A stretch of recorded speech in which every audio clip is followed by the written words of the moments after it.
오바댜서. 이 책은 구약에서 가장 짧은 책으로서 단 21절로 되어 있습니다. 언뜻 보기에 그리 희망적이지는 않습니다.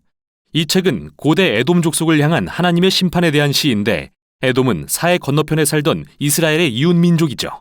하지만 여기엔 그 이상의 훨씬 중요한 의미가 있습니다. 먼저 배경 이야기를 들어보죠. 에돔 족속은 이스라엘 민족과 같은 조상을 공유하고 있다는 점에서 독특한데요. 그들은 모두 아브라함과 그 아내 사라, 그의 아들인 이삭과 그 아내 리브가, 그들의 두 아들인 야곱과 에서의 후손입니다. 창세기는 우리에게 이 형제의 이야기를 들려주었는데요. 간단히 말하자면 그들은 팽팽한 긴장관계에 있었습니다. 그들은 나중에 이스라엘과 에돔이라는 이름을 받는데, 이것이 결국 그들 후손 민족의 이름이 된 것이죠. 이 두 민족 간에는 그들의 조상들처럼 어려운 관계가 지속됐습니다. 이스라엘과 에돔 간에는 수세기에 걸쳐 긴장이 극심했지만 그래도 그들은 여전히 한 조상의 자손이었죠. 그러나 그 관계는 예루살렘이 바벨론에 멸망하는 비극을 통해 배신당하고 산산이 부서지고 마는데요. 바벨론이 이스라엘을 침략해 정복할 때 에돔 족속은 이 틈을 타서 이스라엘 도시들을 약탈하고 난민들을 사로잡아 심지어 죽이기까지 했습니다. 다른 선지서들에서 하나님은 이러한 폭력에 대해 이스라엘 이웃 족속들의 책임을 물으셨는데, 여기서 오바댜서는 에돔에게 같은 책임을 묻는 것이죠. 이 짧은 책은 두 부분으로 나눠집니다. 첫 번째 부분은 에돔의 지도자들에 대한 비난으로서 특히 그들의 교만과 자만에 대한 것인데요.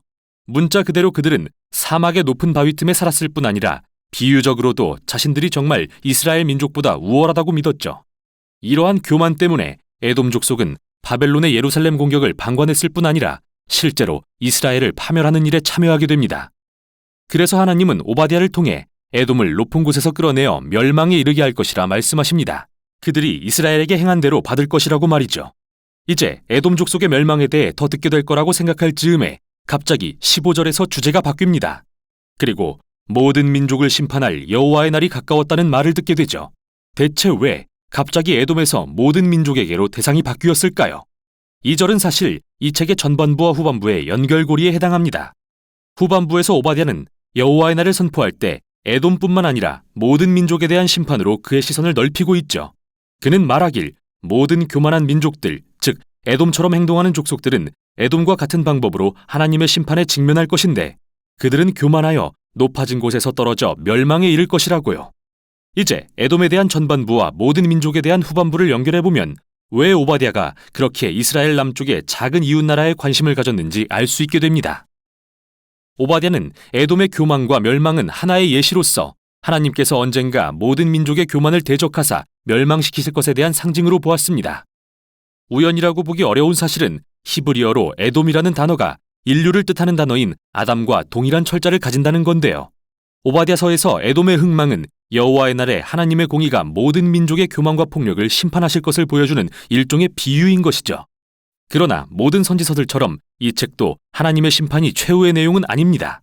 특히 오바댜 바로 앞에 나오는 두 선지서 요엘과 아모스의 결론을 떠올려 봅시다. 요엘은 모든 민족에게 여호와의 날이 임한 후 일어날 일에 대해 그림을 그리면서 하나님이 예루살렘의 새로운 구원의 역사를 행하실 것이며 자기를 낮추어 하나님을 부르는 자는 구원을 받을 것이라 말했습니다.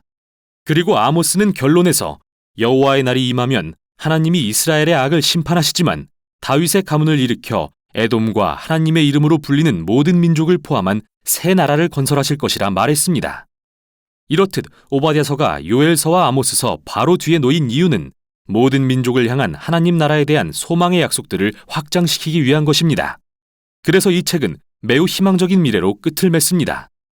하나님은 새 예루살렘에 그의 나라를 회복시키고 그곳을 충성된 남은 자들로 다시 채울 것이라고 말씀하십니다. 그리고 거기로부터 하나님의 나라는 이스라엘 주변 민족과 영토를 포함해 확장될 거라고 말이죠. 이렇듯 이 짧은 책은 우리가 선지서들에서 발견하는 하나님의 공의와 성실하심에 대한 더 큰 그림을 그리는 데 일조하는데요. 고대 에돔 족속의 교만과 배반은 하나님의 선한 세상에서 서로 배신하고 상처 주는 인류가 처한 상황의 전형이라 할 수 있습니다. 그러나 오바댜는 희망이 있다고 말합니다.